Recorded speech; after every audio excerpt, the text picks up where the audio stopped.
The moment he fired me, he raised his voice like volume could make it official. I heard the words before I felt anything. The command, sharp, clean, like he'd practiced it in front of a mirror. No warm-up, no warning, just the order. Dropped into the room and left there to rot. I stood when my chair scraped back. That dry squeal cut through everything else. It embarrassed him. I could tell. He wanted tears or excuses. Something loud enough to match his tone. I didn't give him that. My name is Marin Caldwell, 54 years old. I placed my badge on the table between us. Not slid. Placed. It landed flat. Plastic tapping wood. A sound small enough to make the room feel bigger. He watched it like it might bite. He waited. I could feel it. The pause where people usually plead, where they explain how long they've been here, and how hard they worked, how loyal they were. I've done that before in my life, and just not today. Good luck to you and your father. The smirk came fast. Too fast. Like relief. Like he thought that line settled something. He leaned back. Arms loose. Already bored. The kind of posture you take when you think you've won before the game starts. I nodded once and turned. Not because I was done. Because staying any longer would have made me reckless. And I didn't trust myself not to say something I couldn't take back. The hallway outside felt colder. The lights hummed. Someone down the hall laughed at a joke I didn't hear. I walked past my own reflection in the glass and barely recognized the woman moving forward without slowing down. Near the end of that walk, before the elevator doors closed, there's something you should know. The story you're about to hear is a fictional work created by the writing team at Revenge AITA. Names, events, and companies are dramatized for storytelling purposes. Any resemblance to real people or situations is coincidental. The door shut. The car dropped. My phone buzzed once in my pocket. I didn't check it. By the time I reached the lobby, I already knew one thing for sure. He thought he had finished something. He hadn't even started. By noon, he was already acting like the room belonged to him. My access was gone from 3 systems before lunch.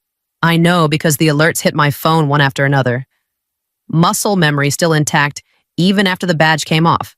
Someone upstairs was moving fast. Sloppy fast. An email thread popped up. Same subject line. Different names. Mine missing like it had never been there. I went back for my laptop. HR sat stiff behind the desk, fingers pressed together. The machine was already boxed. When she slid it across, the fan inside made this thin clicking sound, like it was running on fumes. I'm just following instructions. Her eyes stayed on the cardboard. Not on me, not on the door. I nodded. Not because I agreed, because pushing her wouldn't change who gave the order. Accounting called 10 minutes later.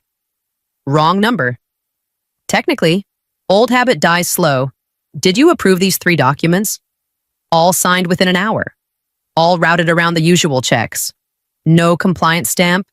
No review window. Just confidence and ink. I scrolled while she talked, my thumb stopping on the timestamps. Too clean. Too fast. That's not how this usually I know. I cut in. Soft. Calm. Enough to make her stop mid-sentence. Down the hall. Raised voices leaked through a cracked door. Someone pushing for new reporting lines. Someone else hesitating, then giving in.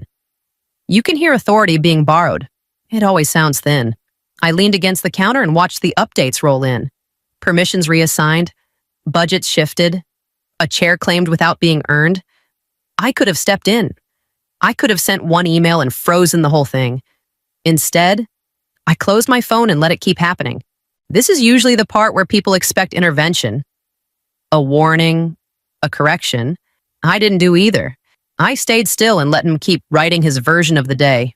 By the time the afternoon meeting invites went out, he'd signed himself into a corner he didn't know existed, and everyone else had decided to follow him there. I texted his father, the CEO, on the actual one. I kept it short, clean, no emotion, just enough to flag that something had gone sideways. I waited, phone face up on the counter like it might answer me back. Nothing. Hours later, one message came through. Don't respond yet. I'll call. That was it. No context, no reassurance, No attempt to smooth anything over. Just a pause, delivered like a decision. I stared at the screen longer than I should have.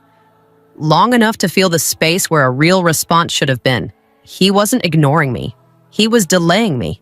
There's a difference. Delay is intentional. Delay buys someone time. That's when it clicked that this wasn't only about me being walked out of a room, something else was being held back. Trimmed, reframed. The kind of information that sounds harmless once it reaches the top because all the sharp edges have been filed off. I paced the kitchen. Barefoot, the tile cold and unforgiving. I drafted a reply, deleted it, drafted another, shorter, deleted that too. I know myself well enough to know when I'm about to overcorrect. When I start explaining instead of stating facts, I put the phone down and forced my hands to stay still. An email came in from legal. Vague language, neutral tone, a request to stand by, no name attached, no signature at the bottom. That told me plenty. Another buzz, not a call. A calendar update, a meeting added without my name on it. I didn't push. I didn't escalate. I let the silence do its work.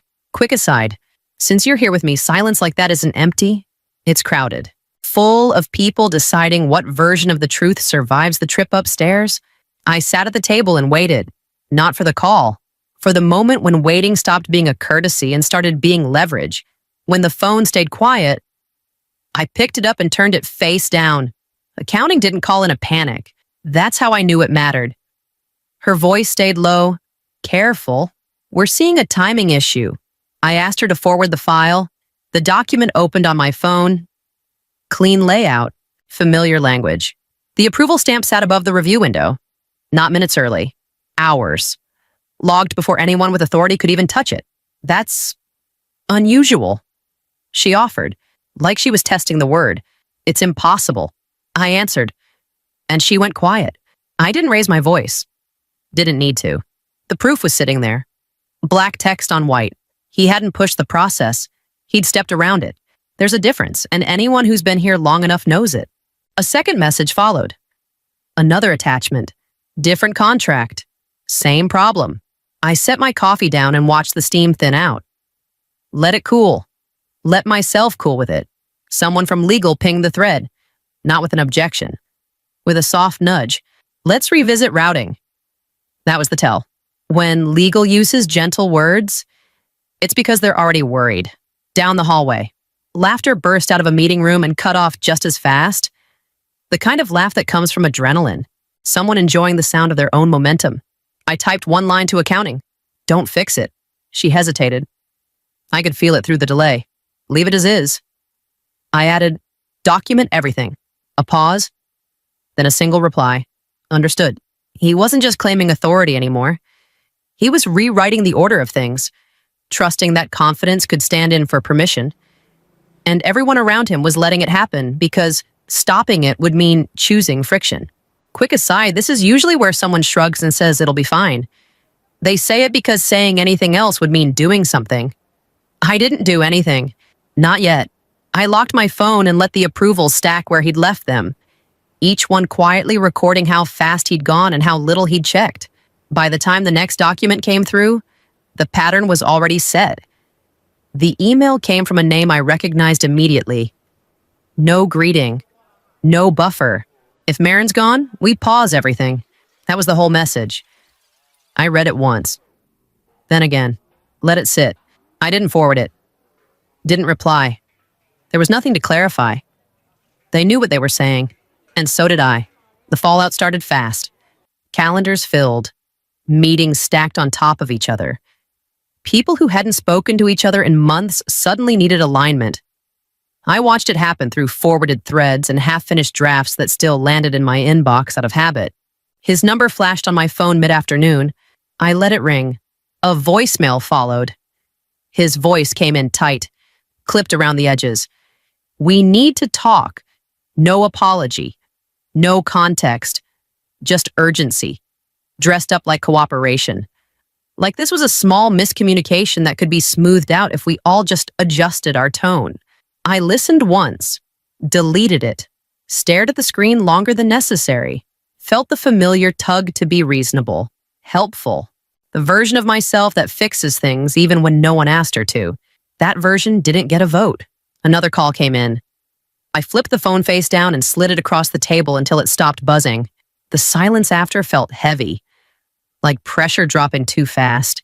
Quick aside, you can hear panic through a phone speaker. It's not loud, it's rushed. Words tripping over each other, trying to sound calm while chasing control. By the end of the day, people stopped pretending this was about performance. It was about leverage now. Contracts, deadlines, promises made out loud and written down. Someone forwarded the client's email to him. I know because 10 minutes later, my phone lit up again. No voicemail this time. Just missed calls, stacked like a tally. I didn't answer.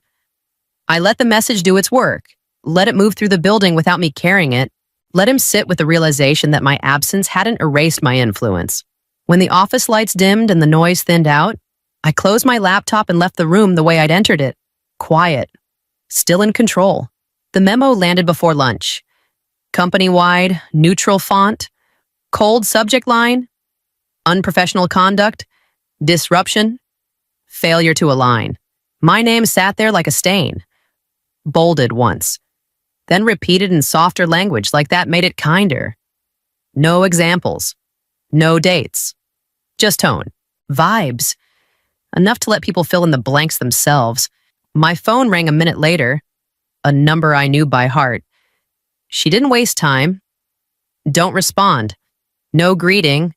No checking in. Not even to correct it. She added, like she could hear me inhaling. I leaned back and stared at the ceiling. The hum from the vent was louder than it needed to be. My jaw hurt from clenching it. They want you emotional. She continued. They want you typing, forwarding, explaining. I said nothing. Anything you send becomes part of their story. She finished. That's how they trap you. I thanked her and hung up. Sat there with the phone in my hand like it might start talking again. Emails started coming in. Not from leadership, from coworkers. You okay? Heard something weird? This doesn't sound like you. I typed responses. Deleted them. Typed shorter ones. Deleted those too. Every sentence felt like a thread someone else could pull. Across the building, meetings kept happening without me. Doors closed. Decisions made. My absence repackaged as a liability. I wanted to walk back in and point at the memo. Wanted to say, read it again. Read it slowly. Tell me what I actually did. Instead, I shut my laptop and let the silence stretch. Quick aside. Since you're here with me, silence isn't strength. It's restraint. There's a difference, and it costs more than people think. By late afternoon, the tone shifted. Less confidence, more urgency. The kind that leaks when a plan starts wobbling. I stayed still and let them keep talking. Every word they added without me made the record cleaner. Logs don't care about confidence, or titles, or tone. They just record access records, timestamps, credential reuse, a clean list that didn't argue back when I scrolled. The server gave off a low hum, steady and annoyed, like it knew what it was watching and didn't approve. He logged in using someone else's name. Not once. Repeatedly. Same account, same window. A shortcut dressed up as efficiency. He adjusted numbers after the fact. Not enough to raise alarms, just enough to justify decisions already made. I copied the entries into a separate file and labeled them by date. No commentary, no interpretation. Facts stack better when you don't decorate them. A message popped up from IT. Casual, almost friendly. Everything okay on your end? I didn't answer right away. Let it sit, then typed a single line. Please preserve all access logs from the last 3 business days. The typing bubble appeared, disappeared, appeared again, understood. That was new. A shift. People get careful when they realize someone's paying attention. I pulled one more report. Network changes. Same pattern, same account. He treated shared credentials like a spare key left under the mat. Convenient until it isn't. Another notification slid in, this time from legal. Not a warning. A question. Do you have documentation to support your position? I sent the folder. No message attached. The hum didn't change. The system didn't react. It just kept recording. I didn't feel angry anymore. The heat burned off somewhere between the third log and the fourth. What replaced it was steadier, colder, the kind of calm that comes when the path forward stops branching. Quick aside, people think deleting files erases mistakes. It doesn't. It just adds another line to the record. By the time I closed the laptop, the case was already built. Not by me, by him. All I'd done was stop looking away.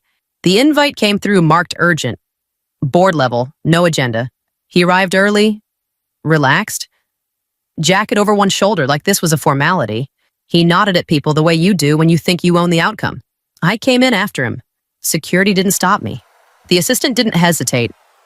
She just stepped aside and pointed to a chair already pulled out. His eyes flicked over, paused, came back. Why is she here? No one answered right away. Paper shuffled. Someone cleared their throat. The chair across from me scraped back a few inches, then stopped. The name placard in front of me caught his attention next.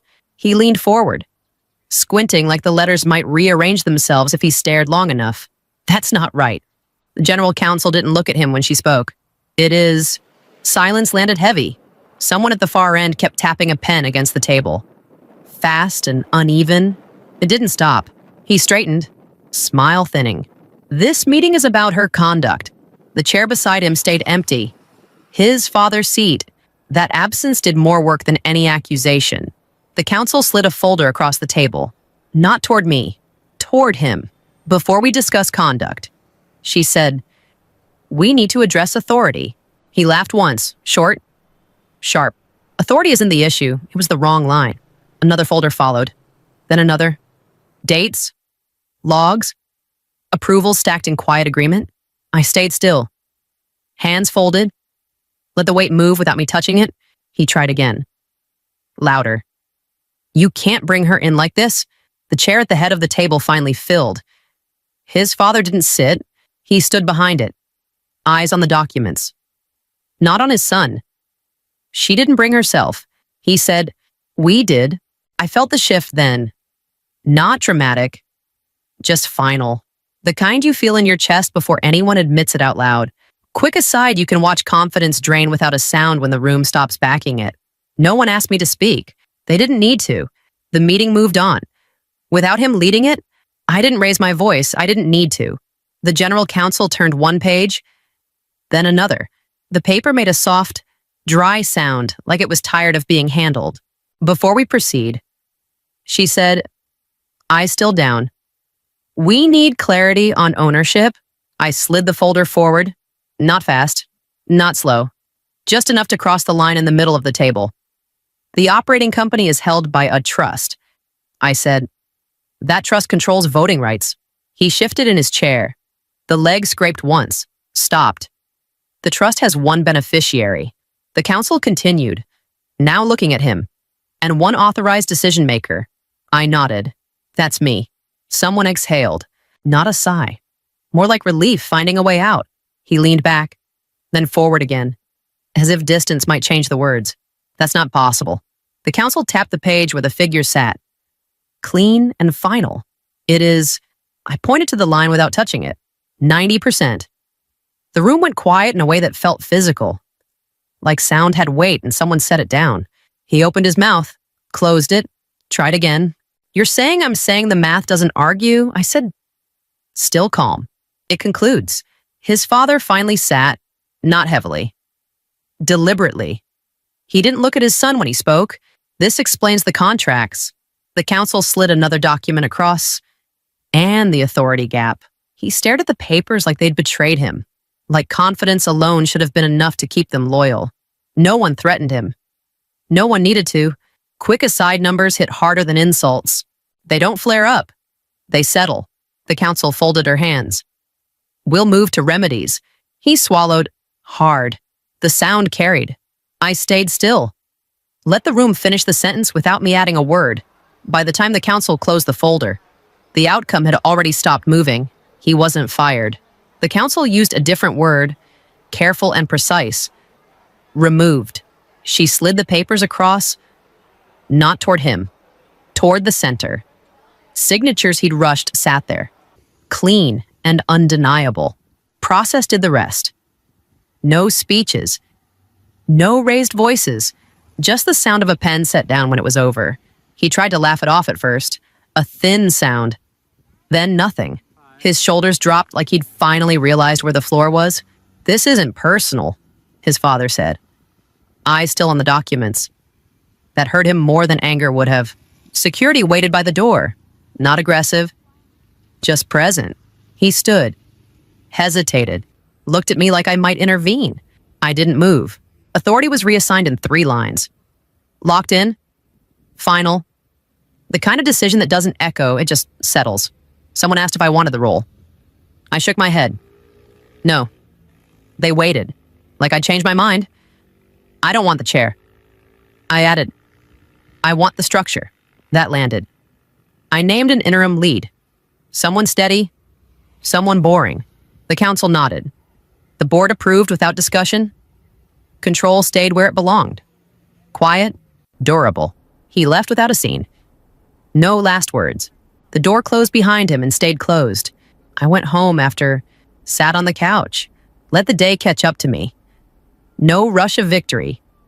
No relief. Just a tired calm that felt earned and heavy at the same time. Quick aside, winning doesn't clean you up. It just leaves you with fewer things to carry. Before I slept, I wrote 1 line on a scrap of paper and left it on the counter. Power isn't proven by how loudly you take a seat.